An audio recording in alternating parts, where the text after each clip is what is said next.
Internautes, chers chevaliers de la plume, amis de la presse que vous êtes, nous sommes là dans le cadre de cette grande émission Face à la presse qui est organisée par l'Association de presse en ligne du Congo, appelle quoi en sigle. Aujourd'hui, nous avons reçu l'un de nous, l'un des confrères bourré de talents au nom de Eki Bumba. Eki Bumba qui fut coordonnateur de la chaîne YouTube EHP Media. Et aujourd'hui, nous avons vu Eki Bumba avec Pissom Premier TV. Il y a eu tant de choses au Elobami par rapport à Eki Bumba. Eki Bumba n'est plus dans EHP. Eki Bumba traité de tout le monde par rapport à la vidéo. Tout le monde qui est responsable de la chaîne à celle qui Eki émission. C'est pourquoi Eki est là autour de la presse. Je crois que les amis sont là, ils ont temps et à reposer Eki des questions. Selon l'information, selon l'investigation, tu as dit que Eki a qui chaîne ya EHP na 6 000 abonnés. Et aujourd'hui, EHP est à 33 000 abonnés. Est-ce que Eki Azaka Amabe, to Azamalam? Yango, loko la télévision et la radio, nous sommes là à qui je dis salut Eki. Ouais, salut Junior Moloabo. Eki ça la présentation, ebo davantage Eki Azanani et puis pourquoi Obengi presse Mokola Lelo. Voilà, merci beaucoup chers amis de la presse. Eki Azali Moko Nabino, il y a presse. Donc Eki Bumba Botami na famille ya moi batebele naza mwana liboso côté musupe naza mwana suka donc naza na bandeko naza pe na ba papa naza penza na famille Bumba wana parce que ba misusu pe batuna kango na famille Bumba o ya général Bumba Mwaso on a pesi déjà famille nyonso tumbote Eki Bumba aye liboso na bino to soki azosola na bino lelo ba bazotala biso na bino bandeko na nga ya presse. Ezali vraiment voulu te na mesanate je crois na sali moi tembele na presse na nous to kutana te na ba makambu ya ba accrochage to ko luka ko sala ba point de presse to nini mais to sali yango parce que étape to komi ko keto virage to komi ko kende komi ko simba personnalité ya mutu ezo sala moi bien te donc ndenge junior a outi ko introduire awa nazalaki ko travailler na EHP Media. Famille Amani eza famille auto ebani na bango lelote donc Ashwana ezalaka Amani pe wana e Ashwana ezalaka Edo Amani production EHP Media donc papa Edo o nazopesa mbote na pesi pe mama mbote place azali famille Amani Mobimba eza famille to ebani lelote to kutai na bango depuis 2001 si je me trompe pas. Nanzela ya ndeko nanga fio tingoma o aza na Suède na pesi pe mbote esali ke tokomaki kosola na bango à un moment donné moi rupture ezalaki ponga na déplacer na zai na Nigeria ta on azongi tokutani isusu na 2015 pour to travailler na musala oyo ya presse na chaîne ya EHP Media ndenge ndeko nanga uti koloba awa tokutaki chaîne en tout cas ezalaki chaîne moko na normal esalaka ba diffusion ya biloko nyonso tout ba musique profane to ba makamunyo surtout oyo esalemaka na ba chaîne ya YouTube. Alors na vision to na ndenge oyo nga nazali komonela makambu ta on akota ina mbwataki le pas ko sala ndenge baninga bazo sala mais à un moment donné na yaki ko kima yango pona komisa yango penza na caractère chrétien et preuve ane ke baninga misusu pe tozali na bango na kati kuna tango bayaki babandaki pe na ba émission moko normal et to yaki ko pousser bango ba komande ngwana à l'occurrence lokwa ba ndeko nanga moko oyo penda na sepela na musala na emingi Jemima Ibele oyo pe azape na chaîne na ye na pesi mbote na kanisa pe kuta ozala ba ponce moko bango pe nyonso wana to koma pena ko sala ndengo wana mais sauf que eyaki osala un moment donné to ndenge ka ba rotation sale maralelo monteur oyo ya longwe lobby journaliste oyo ya longwe tozwaki pe équipe mususu tozo travailler na bango ekomaki hier moko mwa balobi basali ezongisaki mama kuna ebisi biso na yebi déjà nyonso boyebisanga mais nyonso yango tozo yeba penza te réellement eza nini donc ngai na part na ngai nazalaki kokanisa en fait nga naza orphelin ya maternel donc nabungisa mama mwa kala nazalaki muke. Alors tokutana ina mama wana azwaki nga penza mama GH naloba mama wana te je m'excuse mama GH azwaki nga mwana et nga également nazwaki ye mama donc tozali ko travailler non seulement lokola patronne na employé mais tozali ko travailler lokola mama na mwana mais à un moment donné soki moi naza na erreur to moi naza na likambu soki po lingo beta moi na yo je pense que kopesa moi na raison ya eloko yo zo betela et pour permettre ye lobby eloko wana o ezaki erreur po na ye a répéter yango te mais et oza difficile obeti moi na yebi raison ya eloko beteli ete donc ezalaki kaka na yebi nyonso tu ya soki moyen ezali jour mususu mama benginga po yebisanga soki naza prêt pour na oyoka décision na onyoso décision na nga lokwa neti nini avant to gende Goma il y avait des problèmes to meki ko sa ba réunion na bandeko mususu et sali que on s'est mis d'accord na sali déplacement ya Goma na sali une semaine na yego zonga na Goma kuna na zo pe ba message mususu oyo et sepelisa ngate toza boye toza batu to travaillaka mais na kati ya monde na biso une fois toyoka ndeko na biso alendele o na permettre kotanga kombo ba empoisonner une fois toyoka ndeko na biso moko boye ba empoisonner donc babiloko bongo ezalaka tamsu pe babwakela imbasu basaki nini alors et oza malamu te bovanda na esika moko boye oyo lelo ba lobby na pesaki moi ba exigence na ngai et je pense que awa na ko avouer yango po nazaki traité pe ke mutu oyo alongolisaka bat na ESP soki nga na senga permission to na senga kombo ya mutu alongwa na ESP ezaka mutu moko na suka peka awa donc eza nango inutile otanga ba kombo na senga ki po na monaki ke cohésion de travail ezate alors de peur que toke na mabe na senga ki yango alors loko salema ki bongo te na moni ke se miengai na bendana mais ngape na bendana gite et loko eye ko sala kolongwa na ngai naza coordonnateur bandeko nanga to landa place au bien naza coordonnateur ya chaîne ESP un dimanche donc toyaki toutaye Goma les 6 dimanche à les 13 pardon les 13 dimanche yaki kolanda je crois ezaki le 20 dimanche à le 20 na kota na ligne naza sous na accès à kota te donc mot de passe a changé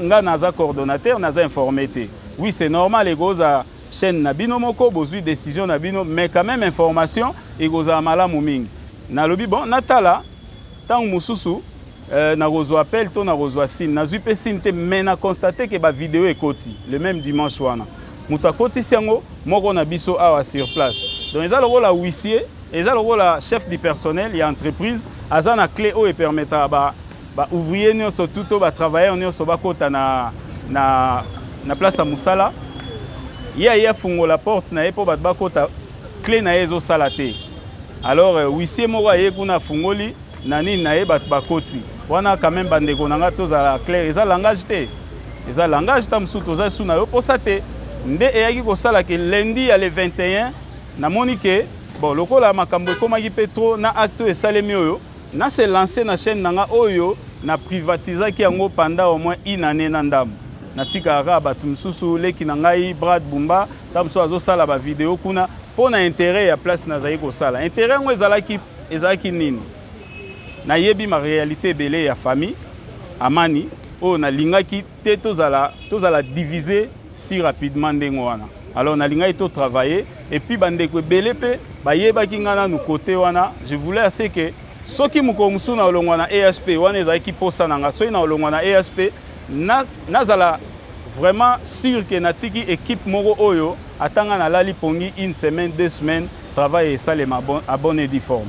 Je ne dis pas que ndé batikali ba osala te ba osala pe ba continuer ko sala pour ESP za déjà chaîne amuneni voilà donc moi muke o ezaki raison nanga pona kolongwa na ESP yango wana alors lelo na lancé chaîne nangai na kombo ya Pissom Premier o ezalaki bandaki na ngai moko depuis le 21 septembre o ndé na uti koloba ata na salaki sport wana na lekisi et sali le roi changement que ngande mutu na décidé kolongwa to nini mais bon na mona déjà ka ko tambolezaki ya bien te na yaki ko lancer chaîne nanga Pissom Premier donc lelo toza na Pissom Premier oyoyo ezo diffuser makamnyo surtout to diffusaka malheureusement ka tozo mona ba accrochage comme ko salema ata musuku na ba lobby boye ba zongsi boye ba traiter biso to tsaka likasa na lulem poto flatter bato poto na ebite ngaku tunayoki kamba liboso ke bato batsaka likasa na lulem po ba flatter bato ezaka bongo donc na yoki ngamba liboso ke mutu fatsa likasa na lulemu et puis to escroquer bato babiloko batindaka na ba orphelinat to komisara te ba donc babiloko nyonso to oyo to salaka ekomaka te makambo tututu donc ba traiter biso de tous les mots oyo ezouta de part et d'autre. Siko mabe ezosalake ata so elobami na gauche ezozongela biso.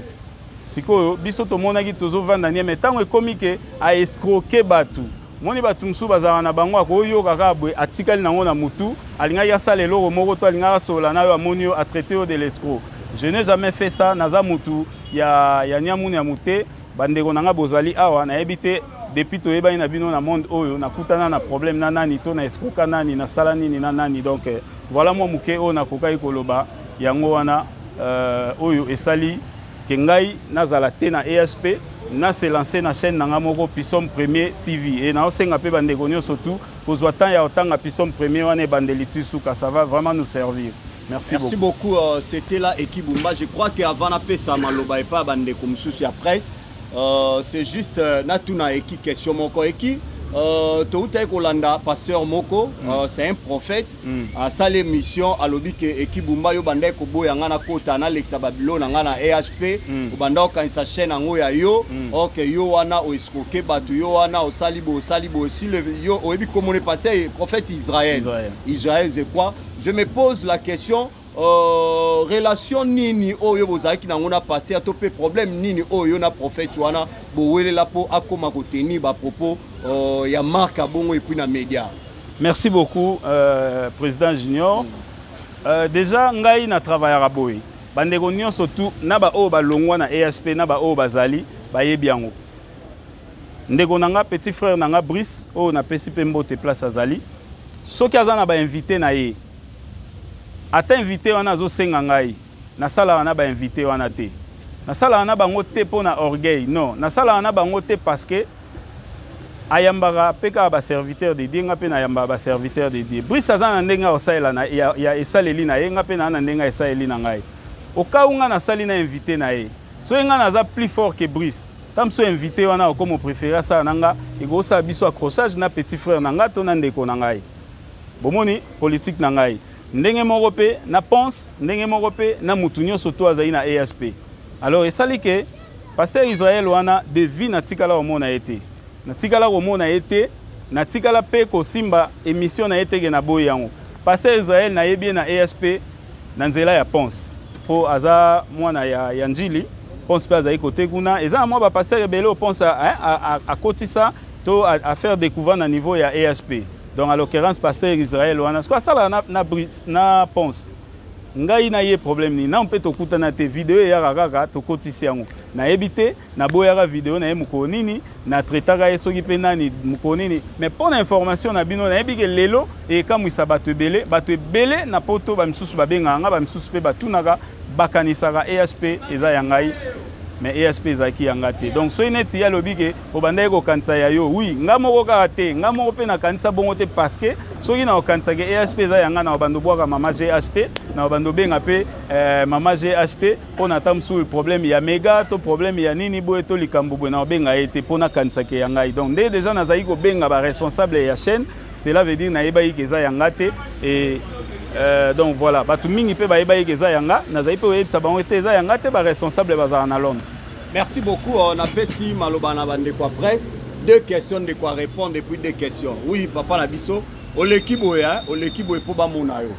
Po ba mono se présenter na kombo ya chaîne na yo.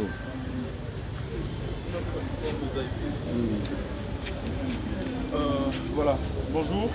Bonjour papa. Moi je suis Tadingala Top Media TV officiel. La première question, on a besoin de notre frère, notre Sophania. Ozo benga maman wana maman. Ozo pour utiliser vraiment expression en tant que ta maman. Tu étais parti au Yokouti Babylone au Nyon so yo mutuzaki do gestionnaire au moni ba code Nyon so ba déplacer en gros et c'était une autre personne oyo ayaki ko banoko ta biloko. Effort nini yo salaki pour que on s'approche vers maman on va koyeba exactement si c'était quoi le problème. Wana ya liso. Et puis eloko nini est motivé yo lisusu parce que je n'ai pas bien compris en fait tout au début là. Et eloko nini est motivé yo au sangisa pas que belé boy. Kaka pona koyebisa biso ke olongwe na chaîne donc banaki ko sala. Et puis yasuka. Simana yo na moni oza na ba sponsor. Oza na batu belé. PH c'est ministre Canada Montréal. en partenariat au lieu en partenariat, merci.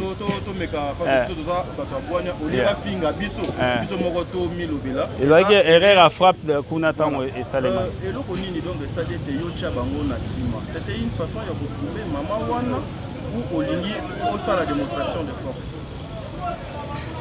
Merci beaucoup, Ndegonanga Tadi. Vraiment, Nazana et Logomoro a approuvé Maman T. Maman a otika la maman. Moi, on a pas otika la moana. Problème tozalaki nango, ezalaki problème oyo.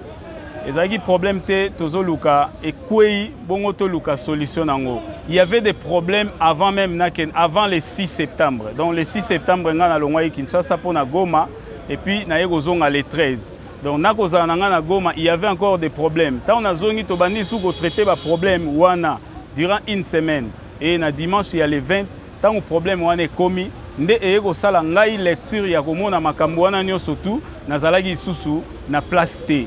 Alors tant on a moni que nazali na place T, na moni que olie na banda okende ko forcer li susu ezalaki susu impossible na forcer nde na salaki lancement ya chaîne na ngai kokutanisa bande ko boye ezali pourquoi parce que na vanda guinéen imaginez makambo e bandi banda le 21 septembre lelo toza le 40e makambo e bandi le 21 septembre. Et na soli na bande ko belé oyo na goyi ko pesa pe ba merci d'ailleurs ba oleke belé mais déjà na opesa merci na papa Sami Lukau oyo a sesaki te pe azo sesete ko pesa nga ba conseil na vanda kinie na yoki lelo tango ekomi na point oyo ekomi ko toucher personnalité ya mutu koloba ko traiter neti mutu de l'escroc nazana mutu moko te oyo akoki ko tombola musapi na poto atindela ngai eloko na komisa na place X bongo na komicité nazana été babeti lisolo ya parfum moko boye ba parfum moko ba kabela ngai imaginez que parfum papa na biso JNT service eza agence moko ya fret eza na France JNT service na banda ko tanga ye na ba émission alobi na ngai a ekimikolo nazana mo ba difficulté mais na otindo na monga fula ozwa 50 pièces ya parfum akabelinga ba parfum wana na sin ndenge nazali kotanga JNT service mais lelo eza transmis que batindelanga ba parfum nazongisa mbongo te neti mutu nini akobenga to bazobenga ke non ateki na salibwe na bungisi biloko batu neti logo ya nani oyo akoki kobenga na numéro na ngai plus 243 84 0777 457 abengi directement aloba nanga ozwaka logo na ngai bongo ekomaka te esalaka nini boye te biloko nyonso tout okenda nango na ba orphelinat d'ailleurs tso toke na ba orphelinat ezalaka par passion ezalaka te po toke koprofite kuna. Merci. Voilà. Ndeko na biso pe Brad ala la question. Bonjour président, bonjour. Brad Nova et Michel Abisso chez Bissoti. Dans l'équipe a équipe. Ozaka Aleki. Ozaka Aleki. D'ailleurs, on venait qu'il est pas besoin de beaucoup.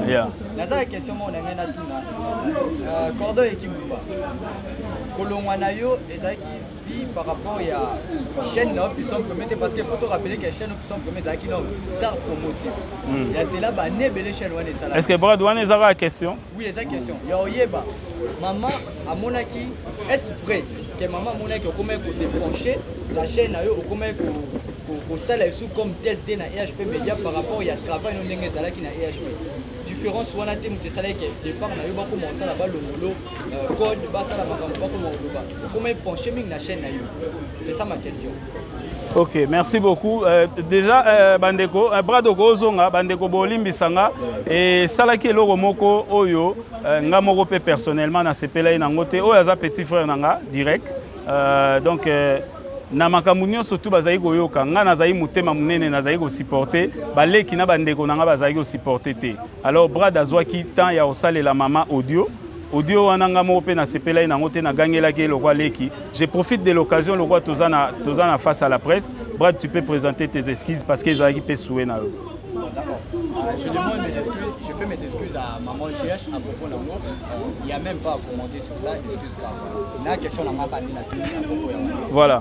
Merci beaucoup. Déjà to meki ko lobaboye.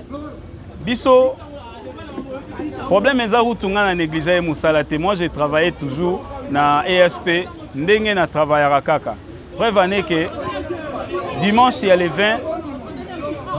20 oyo oyo salaki que ngai na constaté changement ya code wana samedi nango na kotsaki vidéo na kotsaki pe vidéo ya mukete na kotsaki vidéo oyo tosalaki na prophète Aston batu mingi bayebi prophète Aston ndenge pe atalemaka ndenge azotalema pe na niveau ya ESP na kotsaki 8e épisode ya ba témoignage ya prophète Aston. Donc pour preuve que samedi na soir wana nga na kotisi vidéo dimanche nango naza retiré na mot de passe. Donc ça n'a rien à voir ya kolembisa musala. Déjà tant on a outi Goma na sali na temps wana ya muke wana na sagi plus au moins 4-5 émissions dans un journaliste ngamorote.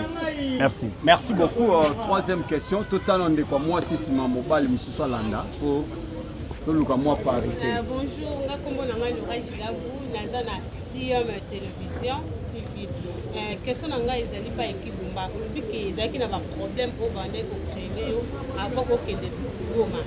Ezalaki vraiment ba problème nini o esengi ke bo se séparer makasi na mama pe o leka o sala conférence de presse. Bon, ndeko na ngai je pense que to zongi kaka mwa muke na question ya frère na nga Tadi. Nalobi boye nga na ye na saela mama conférence de presse te nalingi na batali oyo batalaka biso na bandeko na ngai oyo bazo travailler na ESP to biso place tozali. Moi je pense que toza na temps to banda osala guerre te eza ya ba chrétien te. Si réellement ndenge chaîne nanga kombo nango eza Pissom Premier TV, je pense que eza déjà na couleur moko boye. Toza wana te po to banda osala polémique, to banda ko critiquer, to banda ko finga. Et de même pe na ko souhaiter na bandeko nanga oyo batikali na ESP Media ko contrôler ata ba invité mutu mususu alinga sala raté ya oloba to corriger po ezala bien. To souhaiter te que entre biso basali ya Nzambe to mona yango peut-être en fait biso bato tozo panza sango ya Nzambe to banda osala ba accrochage ezo pesa biso kiloté eza ko honorer biso te. Je pense que nga na saeli mama vidéo te na linga na éclaircir eloko wana na omoni place tango ezo koma ko toucher personnalité ya mutu donc bakoki ko traiter yo bakoki ko loba ba makambo nyonso ezalaki yo alongolaka batu asalaka nini mais tango ekomi ko parler ko sala émission mpona olobaki ayibaki caméra ya songolo asali certainement na otoza na biso na caméra te.